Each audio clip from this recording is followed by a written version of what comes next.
Esta vez tiene, dada la envergadura del tema, dos ponentes, un magistrado de trabajo, Antonio Oliver, que está a mi derecha, que es el presidente de la Sala de lo Social de las Islas Baleares, y Amparo Merino, que es catedrática de Derecho del Trabajo, yo creo que es muy conocida en este ámbito porque ha intervenido en muchas jornadas y además miembro del Consejo Económico y Social, entre otras muchas cosas, que viene de intentar votar, pero al final se le ha olvidado votar, según acaba de decir.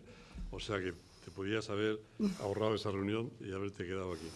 El tema que van a tratar entre ambos, se van a dividir el tiempo de un modo un poco irregular y yo voy a intentar hacer de mediador también un poco irregularmente. Pues eso es un tema que todos sabemos que es complejo, es el tema de los trabajadores fijos, discontinuos. Un tema que siempre ha sido complicado, que aparte de regulaciones anteriores de reglamentaciones de trabajo y ordenanzas laborales, pues empezó legalmente a aparecer por primera vez en la Ley de Relaciones Laborales de 1976. Antes de esa fecha no existía una regulación legal, ni en la Ley de Contratos de Trabajo del 31, ni en el Código del Trabajo, ni siquiera en la Ley de 1944. Es, por tanto, una figura jurídica muy complicada y muy compleja, que sigue siéndolo, que sigue teniendo muchos problemas. Ahora se utiliza mucho como debate si se computan o no como trabajadores parados a los efectos estadísticos, si es un engaño del Gobierno. Se utiliza una norma que es del año 1985, es la misma que se estaba utilizando entonces, ¿no? Lo vengo a decir como ejemplo de que es un tema siempre complicado y que sigue siéndolo, en mi opinión, respecto a muchos extremos, y ellos van a intentar solucionarnos y aclararnos, sobre todo a las numerosas preguntas que espero que se les haga cuando acaben sus intervenciones, sobre el llamamiento de la contratación de estos trabajadores, según qué sectores, básicamente mujeres, fijos, discontinuos o fijas, discontinuas, y respecto a los problemas de ejercicio de acciones, respecto a la reincorporación y respecto al despido. Pues agradeciendo en nombre de la organización vuestra intervención y vuestra participación. No sé qué hay que hacer con el micrófono ahora. Nada. Pues os paso la... Va a intervenir en primer lugar Amparo Merino y después pues intervendrá Antonio Oliver.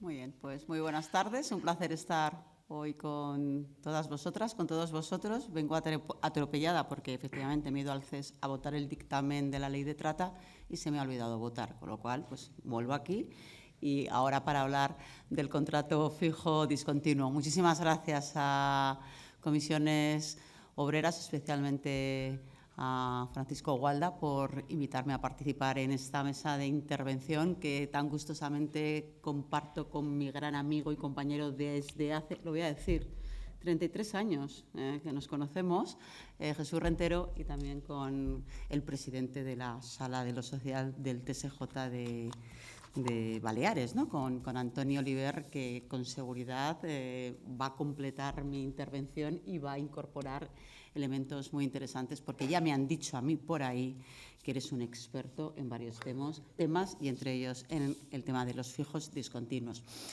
Completo un apunte que ha hecho Jesús Rentero. Él ha dicho que parece, ¿no?, que el fijo discontinuo, ¿no?, se viene diciendo, está siendo utilizado para maquillar las tasas del empleo y, según datos muy recientes, frente a más de 17,4 millones de personas asalariadas que existen en la actualidad, tan solo el 3,4% tiene un contrato fijo discontinuo.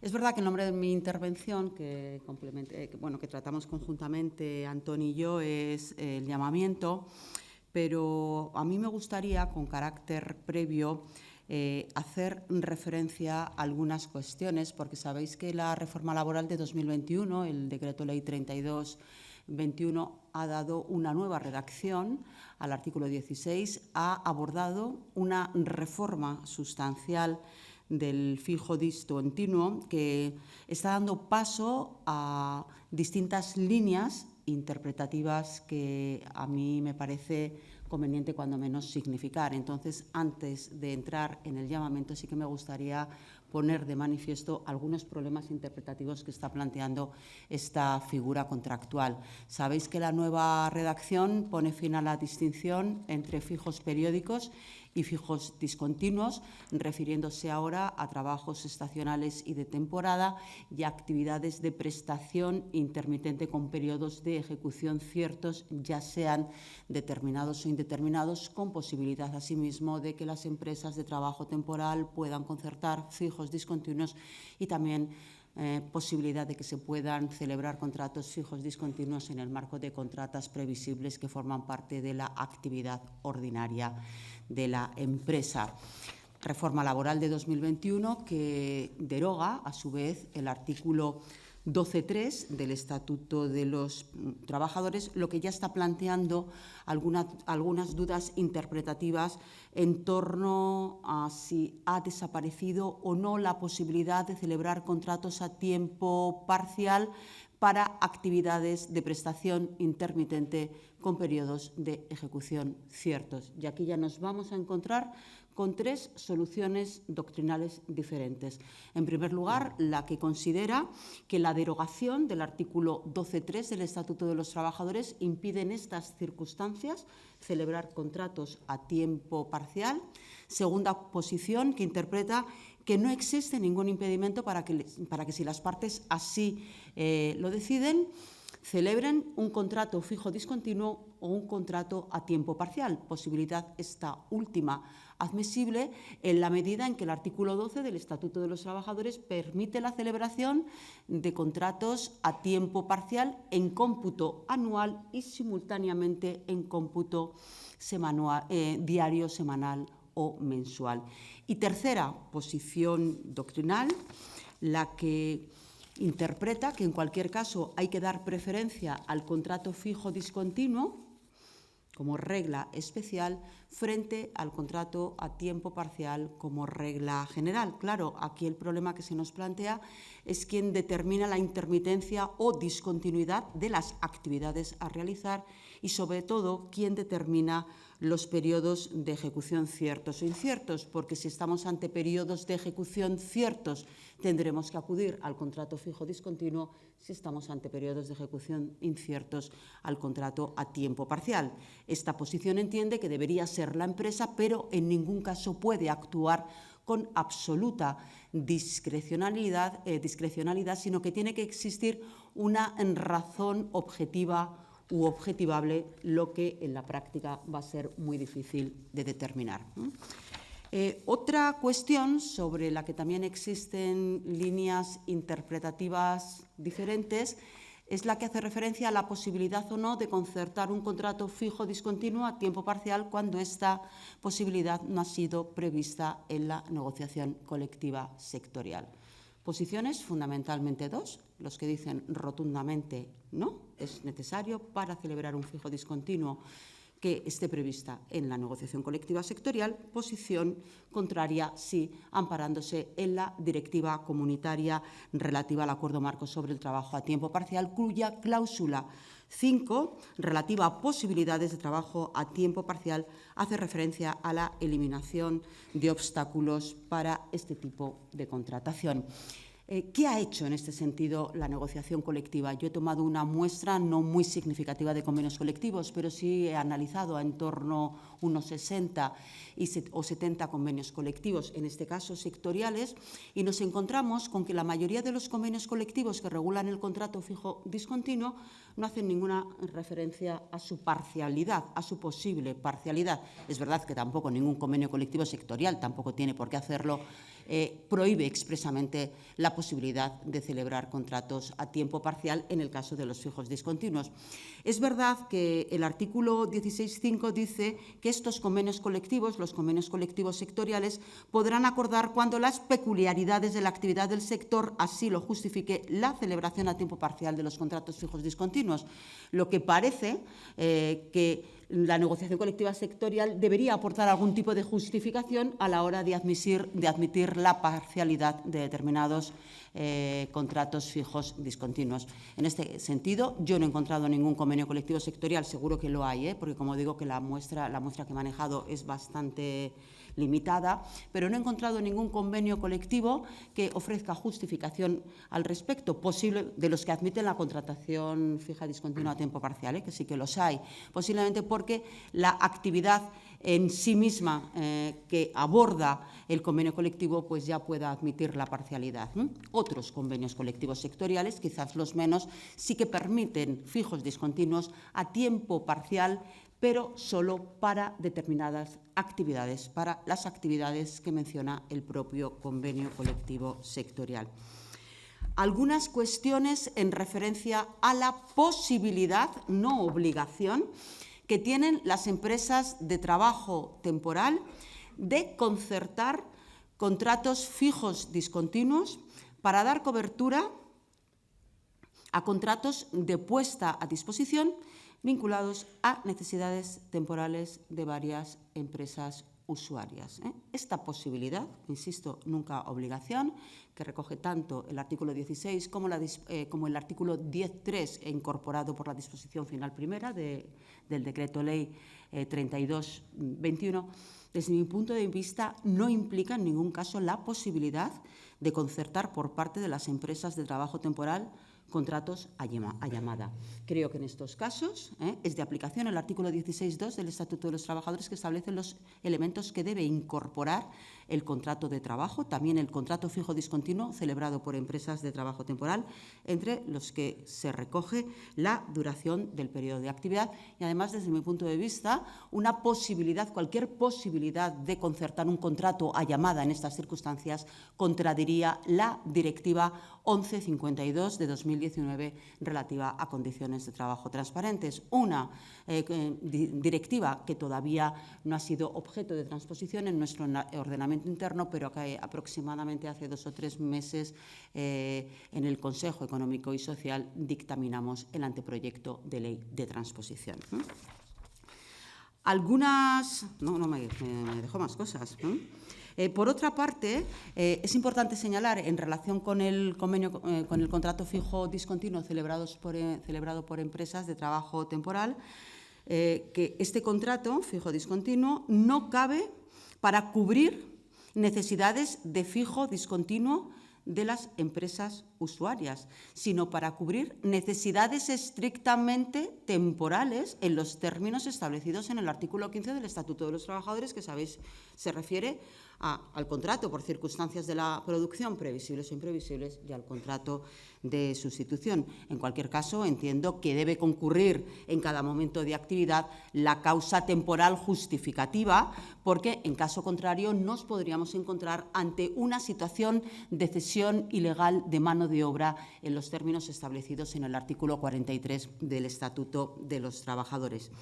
El artículo 10.3 de la Ley de Empresas de Trabajo Temporal establece la coincidencia entre los periodos de inactividad con el plazo de espera entre los contratos de puesta a disposición. Y aquí lo que podemos plantear, si en este plazo de espera, al que hace referencia el 10.3 de la Ley de Empresas de Trabajo Temporal, es de aplicación el artículo 16.4 del Estatuto de los Trabajadores relativo a contratas y a subcontratas, para tomar medidas coyunturales o definitivas. Sabéis que el artículo 16.4 hace referencia a esos 3 meses de plazo máximo de inactividad entre subcontratas en defecto de previsión en convenio colectivo sectorial. Yo, desde mi punto de vista, entiendo que sí sería aplicable. Y antes de entrar ya con el llamamiento, muy brevemente, otras cuestiones en referencia a la posibilidad de suscribir contratos fijos discontinuos en el marco de contratas previsibles que forman parte de la actividad ordinaria de la empresa. Aquí lo que se plantea es si cuando una empresa se dedica con carácter habitual a la contrata, en qué supuestos puede realizar un contrato fijo discontinuo, porque nuevamente aquí nos vamos a encontrar con 2 posiciones doctrinales diferentes. de una parte, la que entiende que se puede recurrir, en el caso de las contratas, al contrato fijo discontinuo, cualquiera que sea la naturaleza de la actividad externalizada, porque siempre que existan plazos entre contratas hay periodo de inactividad. Segunda posición doctrinal, que entiende que solo se puede recurrir al contrato fijo discontinuo en los supuestos previstos en el artículo 16, es decir, trabajos estacionales o de temporada o trabajos de prestación intermitente con periodos de ejecución ciertos.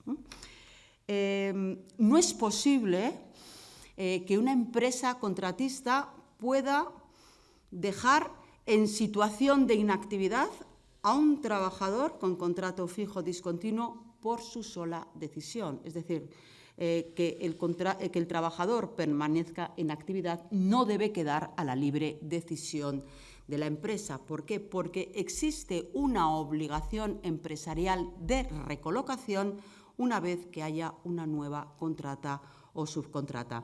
Tal obligación, naturalmente, va a existir siempre que la actividad a desarrollar en la contrata se corresponda con las aptitudes profesionales consignadas en el contrato de trabajo fijo discontinuo. Sentencia del Tribunal Superior de Justicia de Madrid, de 30 de marzo de 2022. El periodo de espera implica una obligación de recolocación de la persona trabajadora, de forma que si se acredita que hubo posibilidad de tal recolocación, el despido tiene que ser declarado improcedente. Ante la existencia de distintas personas con contrato fijo discontinuo aptas y disponibles para desarrollar la actividad en la nueva contrata, aquí lo que se plantea es qué convenio colectivo es de aplicación en relación con el llamamiento, el convenio colectivo de la empresa principal o el convenio colectivo aplicable a la empresa contratista. Desde mi punto de vista, tendremos que acudir a las reglas del artículo 42.6 sobre la determinación del convenio colectivo a la empresa contratista y subcontratista, con todos los problemas interpretativos que en la práctica puede plantear. Vamos ya, voy fatal, Jesús, la introducción y me he comido el tiempo. Bueno, vamos al llamamiento. Yo voy a abordar algunas cuestiones generales y yo creo que ya mi compañero pues va a tratar los elementos más relevantes. Bueno, yo creo que cuando hablamos del llamamiento estamos pensando en el elemento más característico del contrato fijo discontinuo, ¿no? Ese llamamiento consiste en una operación a través de la cual la empresa, una vez que es necesario reiniciar la actividad, procede a convocar a cada persona trabajadora fija discontinua para que se incorpore al trabajo. Por tanto, el llamamiento implica el inicio de la actividad y la convocatoria de cada persona trabajadora. Desde mi punto de vista, con la nueva ordenación del contrato fijo discontinuo, se ha establecido una obligación de llamamiento de alcance general que no solamente afecta a los trabajos de temporada o estacionales, sino también a los trabajos de prestación intermitente con periodos de ejecución ciertos, también sin lugar a dudas, al menos esta es mi opinión, a los contratos fijos discontinuos concertados por empresas de trabajo temporal o desarrollados en el marco de contratas y de subcontratas. Es verdad, por otra parte, que el artículo 16 no establece la necesidad de que el llamamiento se haga constar en el contrato de trabajo. Entiendo que si el llamamiento, los criterios del llamamiento no se perfilan en el contrato de trabajo, el contrato de trabajo cuando menos tendrá que hacer referencia al convenio colectivo o, en su caso, al acuerdo de empresa de aplicación. Bueno, la notificación del llamamiento, dice la ley, tiene que contener las especificaciones necesarias sobre las condiciones de incorporación del trabajador o trabajadora con contrato fijo discontinuo. Por tanto, desde mi punto de vista, cuando menos es necesario incorporar el plazo o la fecha de reincorporación, categoría, grupo o nivel profesional, concreción del puesto de trabajo a desarrollar, el lugar donde se van a prestar los servicios, tiempo de trabajo, es decir, horario de trabajo, y la fecha de finalización de la reincorporación. Además, sabéis que la empresa tiene la obligación de realizar el llamamiento aunque la persona trabajadora con contrato fijo discontinuo se encuentre en situación de incapacidad temporal, ya que, en caso contrario, nos encontraríamos ante un despido improcedente. Esto es doctrina judicial, lo que viene a significar que el trabajador tiene que ser dado de alta en la empresa y, en su caso, la empresa deberá tramitarse la baja por la incapacidad que corresponda. Bueno, como sabéis, algunos elementos muy puntuales en relación con el llamamiento. Sabéis que hay una importante remisión en este sentido a la negociación colectiva, en este caso al convenio colectivo y, en su defecto, al acuerdo de empresa, para que establezca los criterios del llamamiento. Previsiones muy limitadas que hace el artículo 16, porque dice que estos criterios tienen que ser objetivos y formales. En definitiva, no pueden ser criterios ni subjetivos ni informales. Es decir, no puede, desde mi punto de vista, dejarse a la libre decisión de la empresa el llamamiento de las personas trabajadoras. Criterios que en ningún caso podrán ser discriminatorios, ni directa ni indirectamente, ni contrarios a la legislación laboral. Como os digo, remisión a la negociación colectiva, al convenio colectivo. En esta ocasión, la ordenación legal no establece un criterio competencial en favor de la negociación colectiva sectorial, sino que se trata de una remisión genérica, podríamos decir, al convenio colectivo, lo que, desde mi punto de vista, en caso de concurrencia, nos llevaría a las reglas del artículo 84 del Estatuto de los Trabajadores. Concretamente, entiendo que a la regla del artículo 84.2d, que da preferencia al convenio colectivo de empresa en la adaptación de los aspectos de las modalidades de contratación en los que haya asignación por parte del Estatuto de los Trabajadores al convenio colectivo de empresa. Por lo tanto, creo que es una materia sometida a la preferencia aplicativa del convenio colectivo de empresa.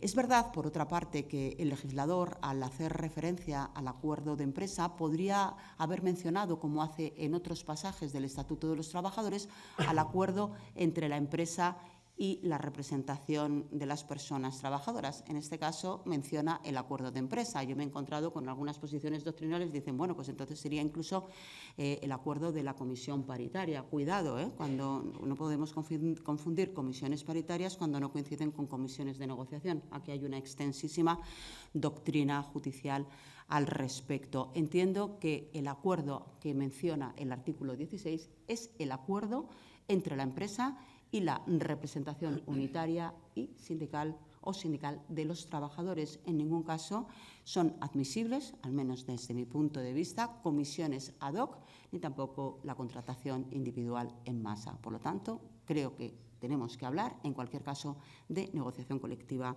en sentido estricto. Es verdad, por otra parte, que el Estatuto de los Trabajadores no establece un mecanismo subsidiario en relación con los criterios del llamamiento cuando esta cuestión no esté prevista en la negociación colectiva. Claro, aquí lo que se plantea, ¿qué ocurre si no tenemos un convenio colectivo de aplicación en la empresa? ¿Qué criterio aplicamos en relación con el llamamiento? Fundamentalmente en relación con el orden del llamamiento, porque es verdad que el Estatuto de los Trabajadores, el artículo 16, ya no hace referencia al orden, porque podría dar la idea de que no tienen derecho a ser llamados todos los trabajadores y trabajadoras con contrato fijo discontinuo, pero en muchas ocasiones, cuando la reincorporación sea escalonada en atención a la naturaleza de las actividades, hay que establecer criterios en cuanto al orden del llamamiento. Y aquí, nuevamente, pues la doctrina laboral plantea distintas opciones, habrá que atender al criterio de la antigüedad, que es el tradicionalmente manejado en el Estatuto de los Trabajadores y el que se ha venido aplicando. Otras posiciones hacen referencia incluso a la posibilidad de establecer criterios de reparto de empleo, acudir a la costumbre o a los usos, costumbre del lugar, a los usos profesionales, etcétera, etcétera. En cualquier caso, entiendo que nunca el llamamiento debe quedar a la libre decisión de la empresa. ¿Qué hace la negociación colectiva en este sentido? Es verdad que muchos convenios colectivos, tanto sectoriales como de empresa, hacen una ordenación bastante exhaustiva en relación con el llamamiento, pero es verdad que sí que nos encontramos otros convenios colectivos, posiblemente los convenios colectivos más próximos a la entrada en vigor de la reforma, concretamente a la entrada en vigor del contrato fijo discontinuo, ¿no? Entonces sí que nos encontramos con algunos convenios colectivos en este sentido que dice que se va a constituir una mesa de diálogo social para negociar, para incorporar la nueva regulación del contrato fijo discontinuo, pero otros convenios colectivos dicen que el llamamiento se va a regular por normativa interna. con participación del Comité Intercentros. A mí esta previsión me plantea un sinfín de problemas interpretativos en los que no voy a entrar por razones de tiempo, pero sí que me hacen reflexionar sobre la idea de ¿puede la negociación colectiva derivar a la autonomía individual?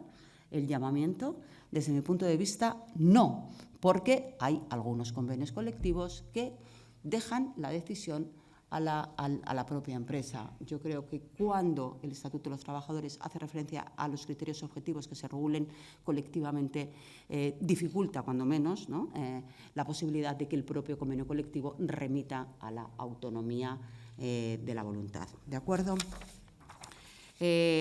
Algunas cuestiones voy a pasar de punto. ¿Cómo voy, Jesús? 2 minutos. Venga, pues entonces voy a apuntar algunas cuestiones que a mí me plantean algunas dudas y el resto ya tú. Cuando se analiza la negociación colectiva. En relación con las reglas mínimas del llamamiento.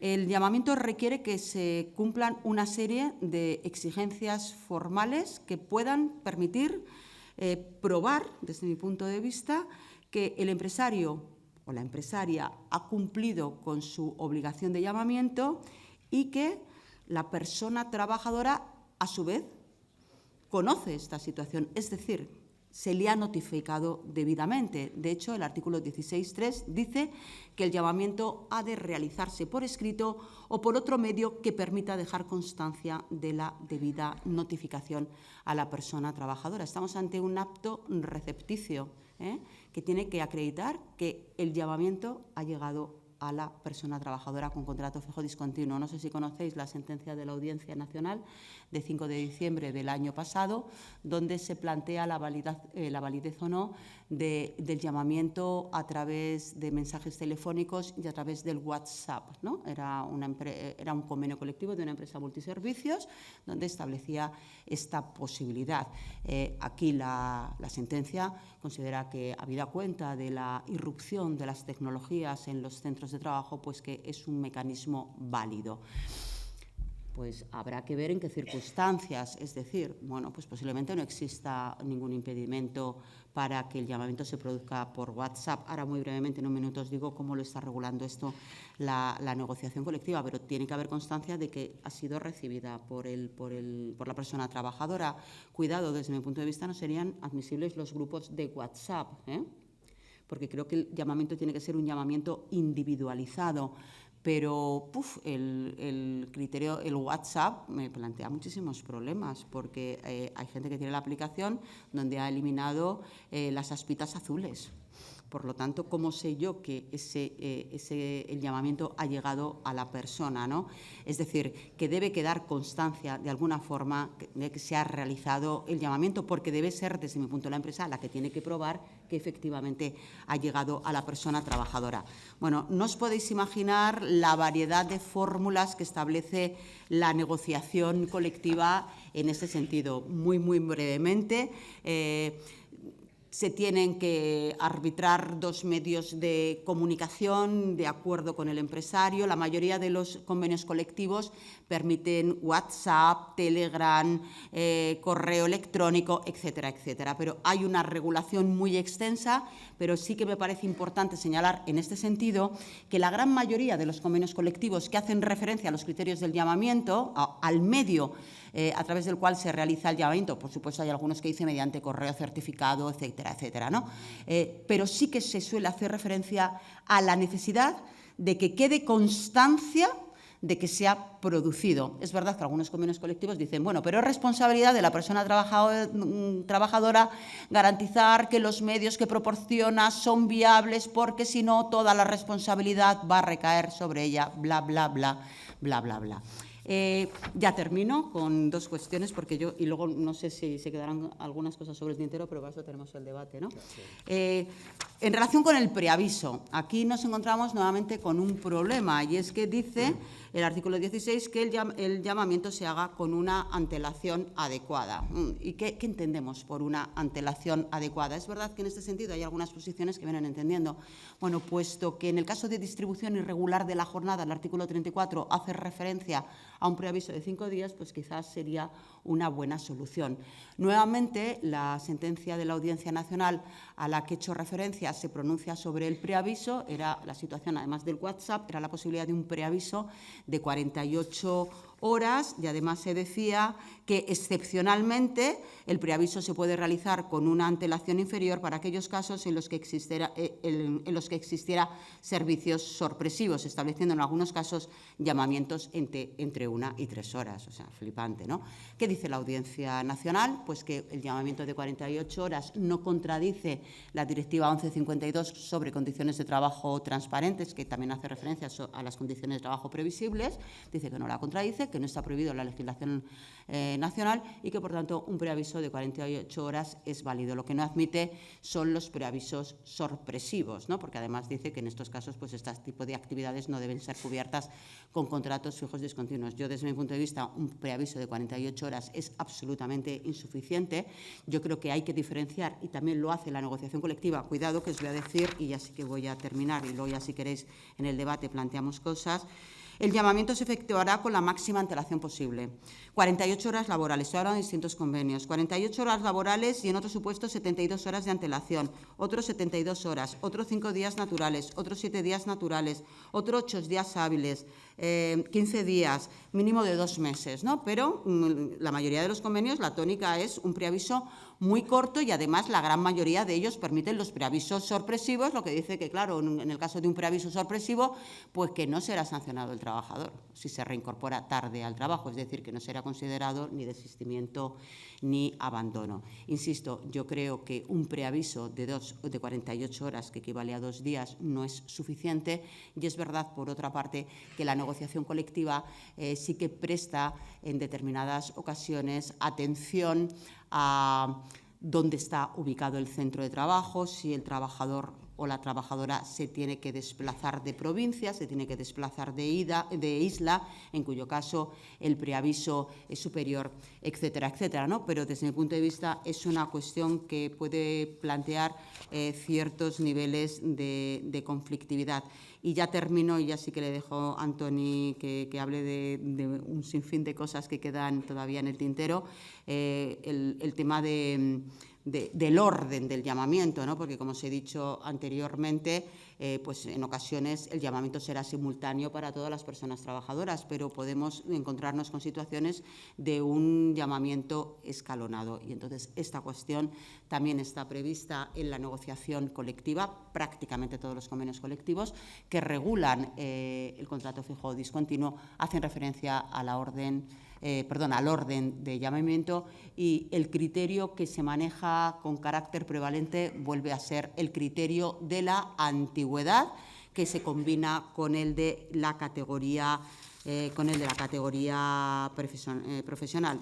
Llama la atención que algunos convenios colectivos dice que tiene preferencia en el llamamiento aquella persona que tenga mayor número de días trabajados, o sea, no es un estricto criterio de antigüedad, y también algún convenio colectivo pues hace referencia a la edad de la persona trabajadora, que combinan con la antigüedad con el nivel o categoría profesional. Bueno, como me he excedido, como os digo, tenemos un espacio para el debate y tengo aquí a mi compañero. Termino aquí con mi intervención y muchísimas gracias.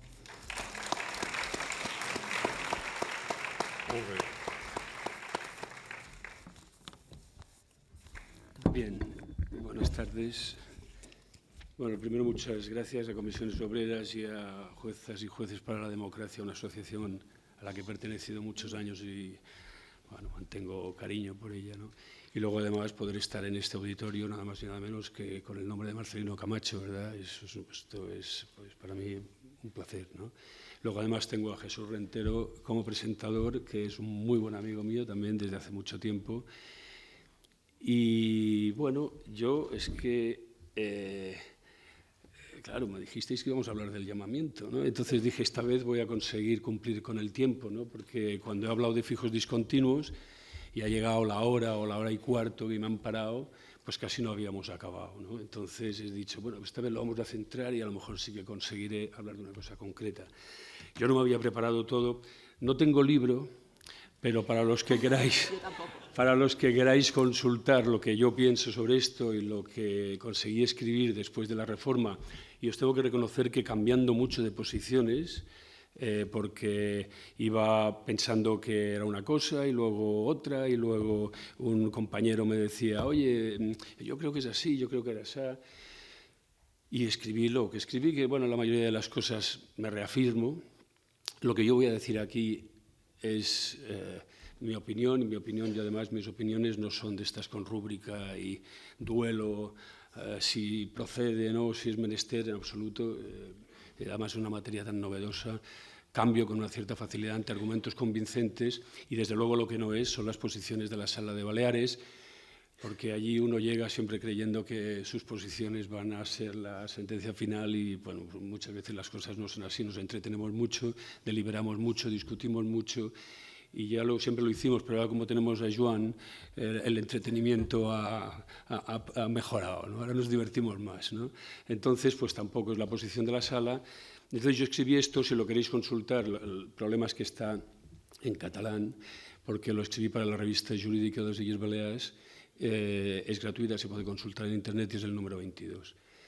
El fijo discontinuo dicen en Mallorca que es un invento de los mallorquines, de los hoteleros mallorquines, yo lo creo, son muy listos. Y entonces lo que sí es seguro es que se consiguió que no hubiera conflictividad prácticamente en los años duros en Baleares gracias a la figura del fijo discontinuo. El fijo discontinuo, los trabajadores venían de fuera de Mallorca, trabajaban 6 meses al año, trabajaban a cascoporro, que se dice habitualmente, ¿no? Horas extras, no tenían días libres, dormían en el hotel, ganaban lo máximo que podían, no disfrutaban vacaciones y luego se iban 6 meses, que en aquel tiempo eran 6 meses de prestación contributiva. Entonces, claro, qué conflictividad iba a haber, ¿verdad? Y entonces, pues, ha sido una figura que ha evolucionado mucho en Baleares, en el sector de la hostelería y en el sector turístico. Tenemos un convenio colectivo de hostelería que regula todas estas cuestiones de una manera muy minuciosa, pero en realidad el fijo discontinuo era una figura que, bueno, que hemos exportado desde Baleares, igual que decía Bailos, ¿no? Que también cogen cosas de Cataluña. Nosotros con el mismo espíritu exportamos cosas del justnaturalismo nacional y veo que las han acogido bien y han solventado un montón de problemas. Yo soy de partidario, yo todo esto que se dice, que si esto es contratos temporales, que si tal, todas estas cosas que se dicen, yo creo que la adopción del contrato, el acudir al contrato fijo discontinuo ha sido una gran idea, ha sido muy importante desde muchos puntos de vista, ha beneficiado en ocasiones a los trabajadores, también en ocasiones a la patronal, o a los empresarios más que a la patronal, perdón, y lo que ocurre es que se ha producido una eclosión de una figura que era una figura ligada a la temporada, a razones de temporada. Las razones de temporada no son estables, no son de comienzo cierto, bueno, porque la terminología cierto que has empleado ahora yo creo que el legislador la utiliza desde otra perspectiva. Ahora también haré 4 apuntes sobre esto, pero aquello era... Y se sacó de allí los contratos periódicos, ¿verdad? Los contratos periódicos que sí tenían un periodo, que se iniciaban un día, terminaban un día. Eso se sacaron de allí, pero luego el propio legislador tuvo que reconocer prestaciones por desempleo también a estos trabajadores periódicos. Yo sobre la distinción entre fijos discontinuos y tiempo parcial soy de los que pienso que hay que avanzar en la desaparición progresiva del contrato a tiempo parcial vertical, que es un contrato muy precarizado y además estadísticamente demostrado muy feminizado, y además que no tiene prestación por desempleo en los periodos de inactividad. Fijo discontinuo, la gran ventaja que tiene es que es un contrato que en los periodos de inactividad tiene prestación por desempleo, hay un llamamiento al Gobierno de la Nación para que elabore un proyecto de ley para mejorar la prestación de los fijos discontinuos y además es colectivo prioritario de formación. Significa esto que cuando el trabajador o la trabajadora sale del mercado de trabajo, por llamarlo de alguna manera, se va a formar mejor, va a regresar con más cualificación y además va a estar protegido todo el tiempo que está desocupado. ¿Qué ocurre? Que efectivamente aquí se ha dado, de repente, por una parte hemos querido salvar, bueno, yo la desaparición del 12.3, porque decía, el contrato a tiempo parcial se entenderá suscrito por tiempo indefinido cuando sea para trabajadores fijos y periódicos. Claro, si tú quitas el fijo periódico, quitas todo lo que tenga que ver con el fijo periódico. no necesariamente significa que haya desaparecido el contrato de tiempo parcial, y de hecho se admitiría una parcialidad horizontal dentro del fijo discontinuo si el convenio colectivo lo establece. Claro, yo voy a tocar 4 puntos porque los has tocado. La preocupación de esta previsión del convenio colectivo está, por ejemplo, en el comercio de Baleares. El comercio de Baleares, ellos tienen una regulación del contrato a tiempo parcial, porque hay muchos comercios que, teniendo fijos discontinuos, luego a lo mejor no tienen que trabajar todas las horas, ¿no? Pero lo que no tienen es una habilitación del contrato, es una autorización. La duda que tienen ahora en el sector de comercio es esto que tenemos nosotros, que se regulaba el contrato de tiempo parcial, ¿es ya una habilitación para que podamos válidamente, después de la reforma, suscribir contrato de tiempo parcial? Bueno, pues tienen este problema y tienen esta duda. Yo soy, como digo, partidario de la progresiva desaparición del contrato a tiempo parcial vertical, de un contrato ese sí que es muy para las horas complementarias, eso sí que son preavisos muy cortos y demás. Esa es mi posición, pero bueno, ya veremos cómo va evolucionando todo esto. Yo, como digo, ha habido una eclosión. Entonces, al de temporada se le suma el de intermitente para prestaciones laborales no estacionales. Entonces, la estacionalidad sí que hace relación a una actividad.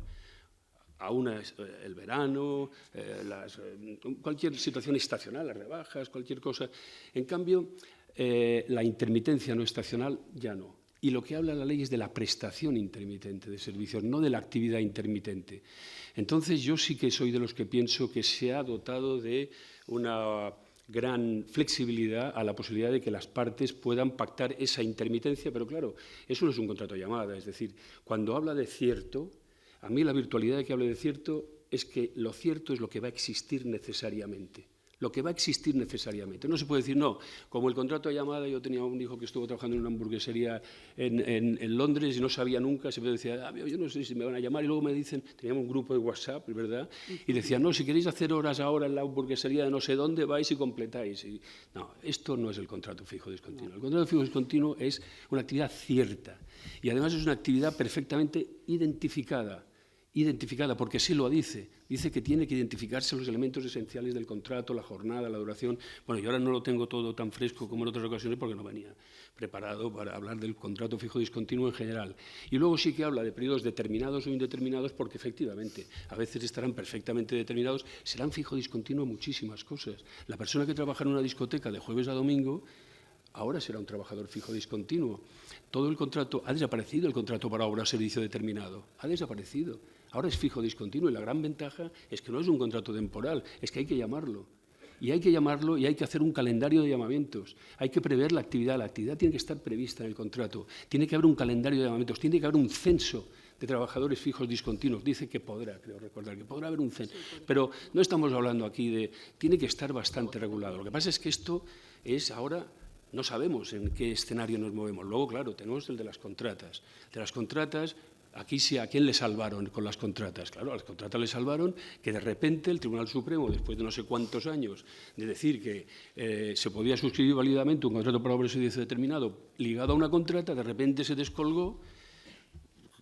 Lo veíamos todos desde hacía mucho tiempo. Yo no sé, Jordi, si cuando estaba en el Supremo lo veía, yo creo que sí, ¿no?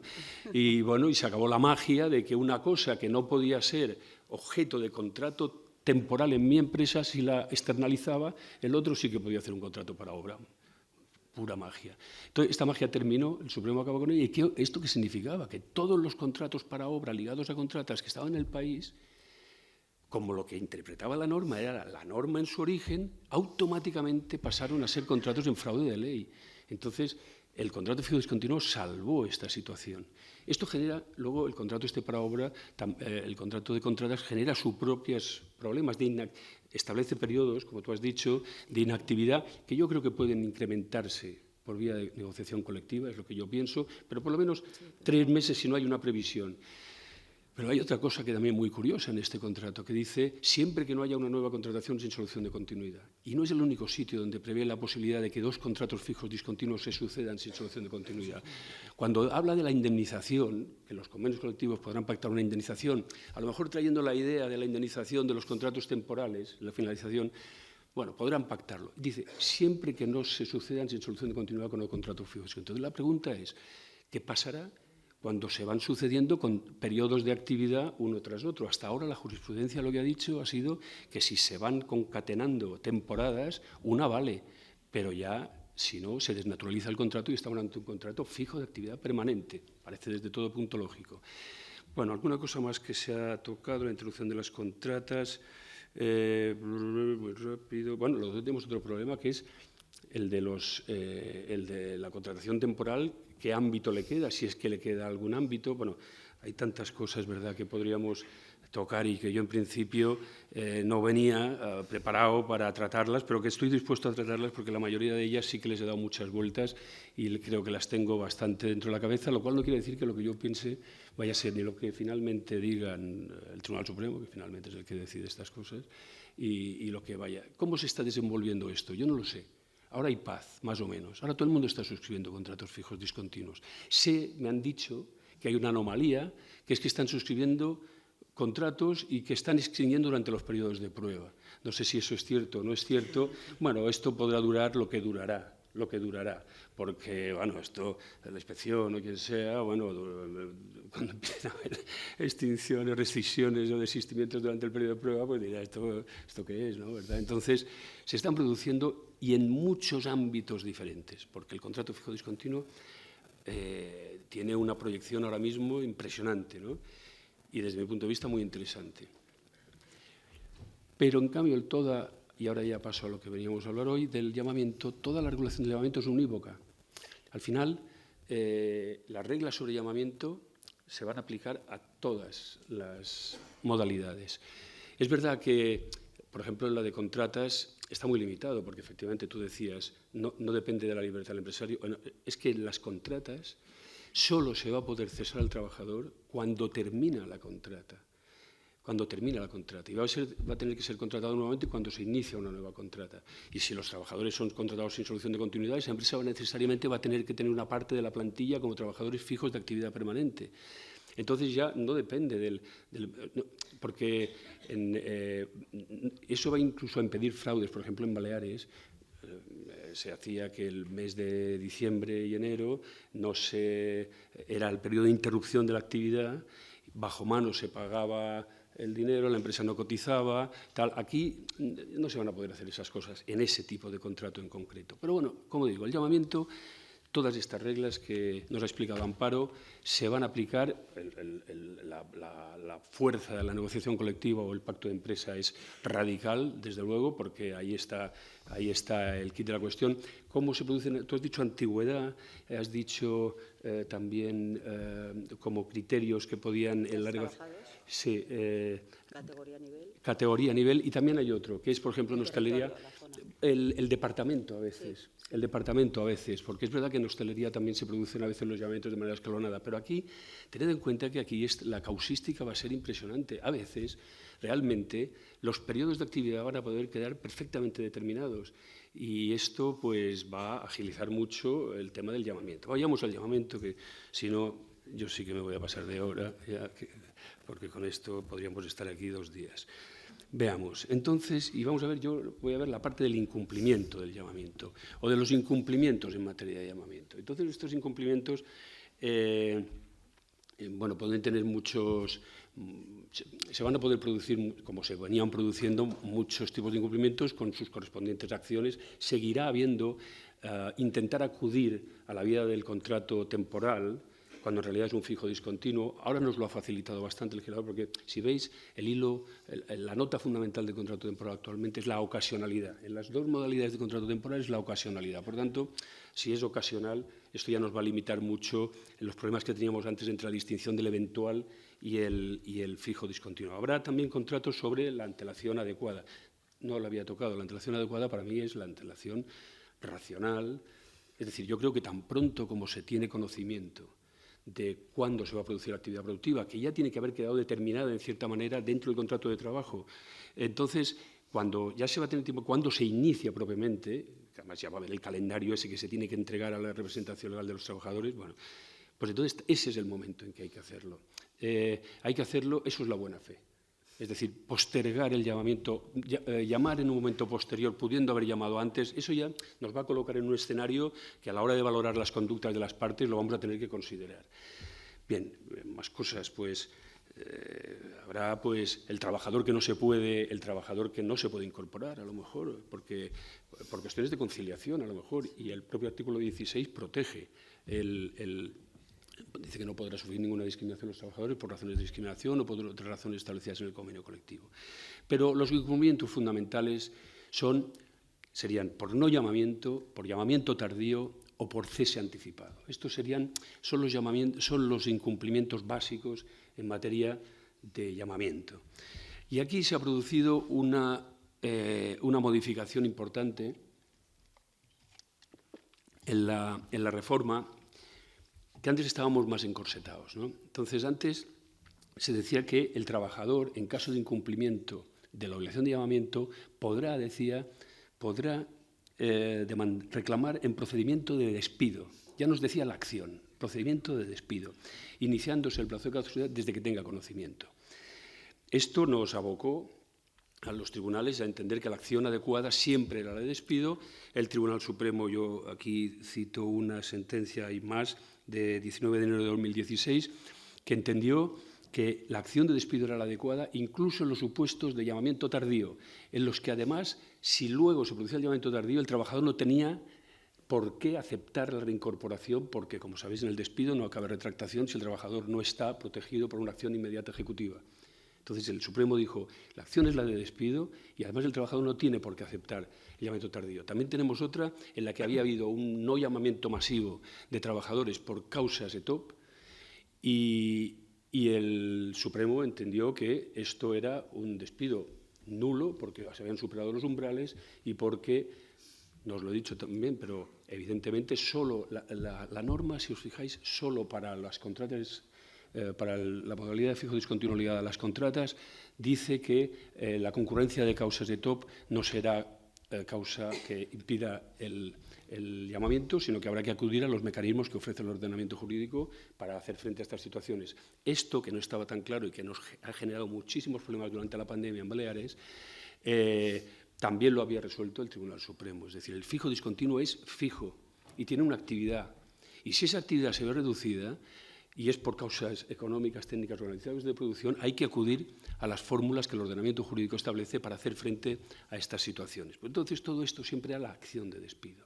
Ahora, en cambio, el nuevo artículo 16.3 dice las personas fijas discontinuas podrán ejercer las acciones que procedan en caso de incumplimientos relacionados con el llamamiento, iniciándose el plazo para ello desde el momento de la falta de este o desde el momento que la conociesen. Por tanto, por una parte ya la acción única ya no es la de despido, por otra parte hay desde el llamamiento o desde el momento que la conociesen. Porque es que es verdad que el llamamiento va a tener muchas formas, va a poder estar preestablecido. Como tenemos el fijo periódico, en el propio contrato de trabajo van a poder estar preestablecidos los periodos de actividad y entonces allí ¿qué me vas a llamar? Bueno, pues, sí, te puedo hacer un recordatorio de que el día 5 tienes que empezar, pero ya lo pone el propio contrato, ¿no? Entonces, hace esto y lo más importante quizá es la apertura a esta posibilidad de que no necesariamente sea la acción de despido la acción adecuada. Yo, de manera sintética y con esta nueva regulación, planteo algunos criterios sometidos desde luego a escrutinio general de todo el mundo y dispuesto a cambiarlos si se me convence, y soy fácil de convencer con buenos argumentos. En eso está nuestro trabajo, ¿verdad?, como magistrados, ¿no?, escuchar las partes e intentar reflexionar sobre los argumentos de cada parte para intentar llegar a la solución más fundada, ¿verdad? Entonces, bueno, la idea es que, ya lo hemos dicho, los fijos discontinuos tienen que ser llamados por el orden establecido, el orden y la forma establecido en los convenios colectivos, en los pactos de empresa. El llamamiento se tiene que hacer por escrito o por la forma que acredite la constancia de su recepción. Esto, en realidad, no nos engañemos, es una forma ad probationem.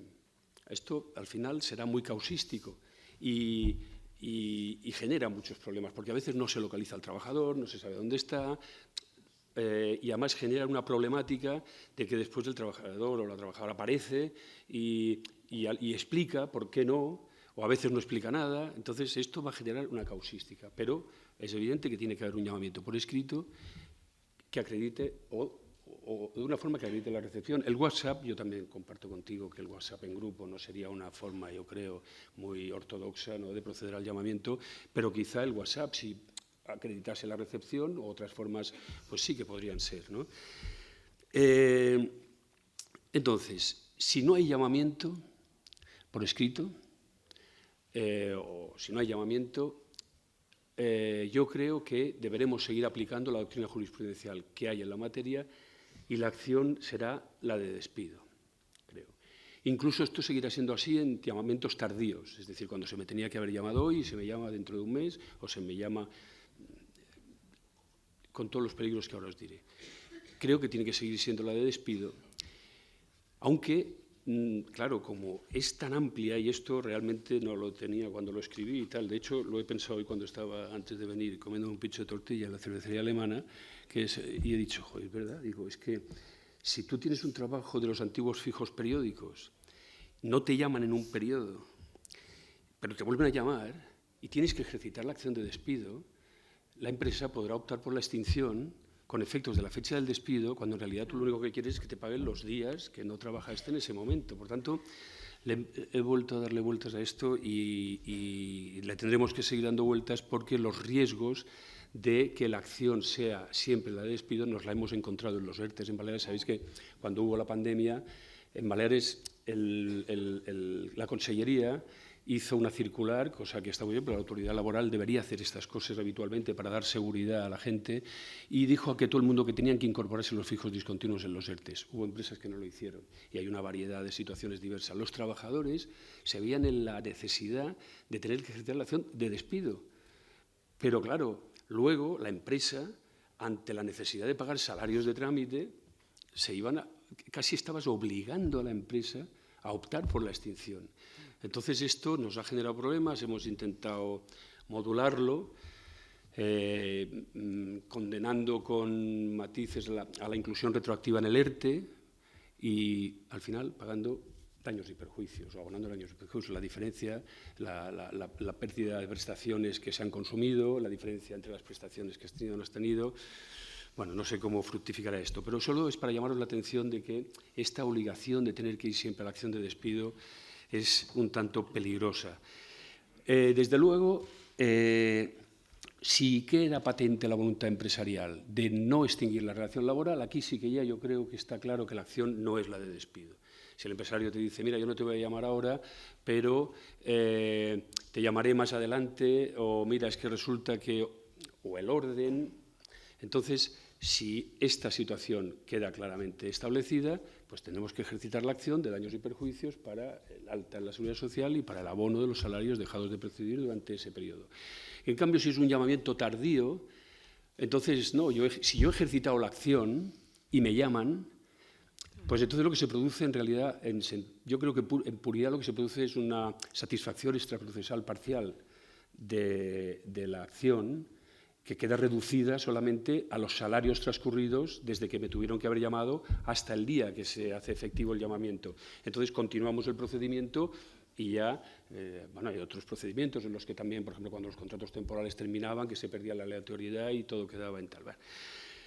Si no has ejercitado todavía la acción cuando se produce el llamamiento, pues entonces sería otro supuesto en que podríamos no ejercitar la acción de despido.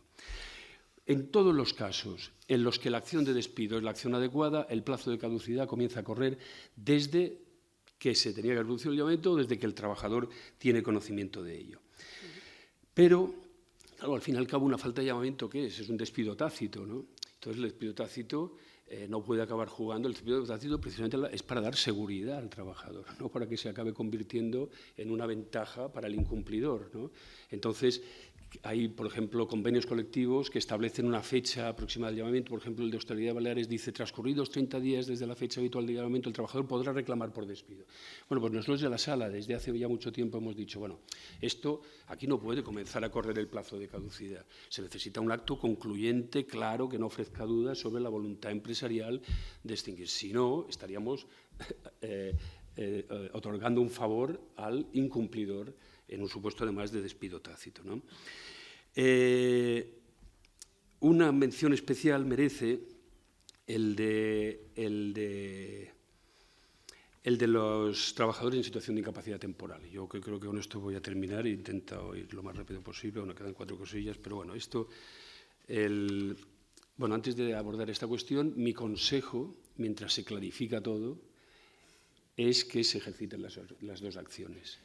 Es verdad que el tribunal tiene no solo la facultad, sino la obligación de aplicar el 102 y seguir el procedimiento adecuado, pero si yo fuera abogado, pues ejercitaría de momento las dos acciones, no pierdo nada y veamos. Entonces, ¿qué pasa con los trabajadores temporales?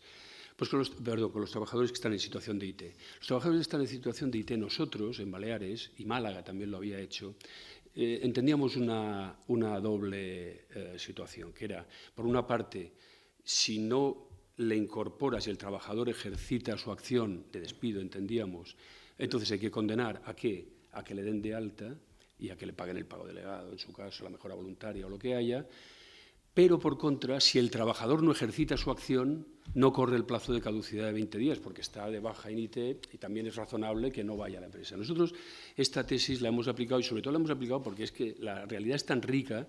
Cuando hubo la pandemia, los trabajadores eventuales en fraude de ley eran fijos discontinuos, pero claro, un trabajador, cuando es eventual o cuando era eventual, pues no reclama. El trabajador va eventual y le van contratando cada temporada y entonces, como es lógico, reclama el día que no le vuelven a contratar. Por eso nosotros hemos dicho que el plazo de caducidad no comienza cuando terminó el contrato temporal, sino cuando se inicia la temporada. Bueno, pues, ¿qué ocurría? Que estos eventuales, la empresa decía, joder, si ahora los meto en el ERTE, como fijos discontinuos, estoy reconociendo el fraude de ley. Entonces, ¿qué hago? Y no los contrataron, ¿no? Y nosotros aplicamos, por analogía, lo que habíamos venido aplicando para las situaciones de incapacidad temporal. Nosotros decíamos, es aceptable que el trabajador que se encuentra en situación de IT y en una situación como esta no vaya a reclamar que lo contraten, ¿no? Y claro, la cosa coló bien, porque Iberia, que era la empresa que lo había hecho, a raíz de eso desistió de todos los recursos y, bueno, y lo aceptó nuestra tesis y perfecto. Pero muy poquito tiempo después, el Tribunal Supremo dictó una sentencia el 20 de enero del 22, en la que, recogiendo anterior doctrina, que nosotros nos apoyábamos, en el sentido que os digo, pero sin embargo dijo que no, que el trabajador en situación de incapacidad temporal era un centro educativo y tenía que empezar a trabajar el día que se iniciaba el curso escolar. Caduca la acción si no ejercita su acción, a pesar de ser un trabajador en incapacidad temporal. Bueno, pues yo creo que quizá un supuesto en el que también no sería la acción de despido la adecuada, ahora con la nueva reforma, sería precisamente el de los trabajadores en situación de incapacidad temporal, porque el contrato está suspendido, porque están suspendidas las obligaciones recíprocas de trabajar y de percibir salario, y lo máximo, lo adecuado que se podría pedir, creo yo, que sería el alta y el pago de la mejora voluntaria en su caso, y hasta entonces la acción, entonces sí comenzaría a correr desde el momento del alta, ¿no? Y una cosa me queda, el cese. El cese siempre nos ha creado problemas, el cese anticipado. Cuando se cesa anticipadamente, porque, claro, siempre hablando de lo que teníamos hasta ahora, que eran contratos de temporada, ¿no? El trabajador que le cesan antes que otro y considera que tal. También aquí nosotros seguimos la vía y seguimos la tesis, porque el artículo 16 hablaba de la acción de despido y entendimos que la acción de despido era la adecuada. Yo ahora ya tengo bastantes más dudas en el cese. Si tengo dudas en el momento del llamamiento, por las consecuencias indeseadas que puede producir, más la tengo en el momento del cese. Si a mí me cesan una semana antes, pero no hay una voluntad, yo no percibo una voluntad de que no me vuelvan a llamar en la temporada siguiente, quizá podríamos entender más que nunca que la acción adecuada no es la de despido. Y eso es importante, porque ahí queda todo, en que me paguen el salario de esos días y me den de la seguridad social. No doy la opción a que la empresa pueda optar por la extinción en la fecha del cese en el trabajo. Y eso yo creo que es importante y tenemos que empezar a pensar más en la vía de la acción declarativa, en la medida de lo posible, y no siempre, que desde luego yo creo que en la falta de llamamiento claro y terminante se seguirá aplicando la doctrina jurisprudencial de la materia. Y creo que con esto voy a parar porque si no, gracias por vuestra atención. Vale.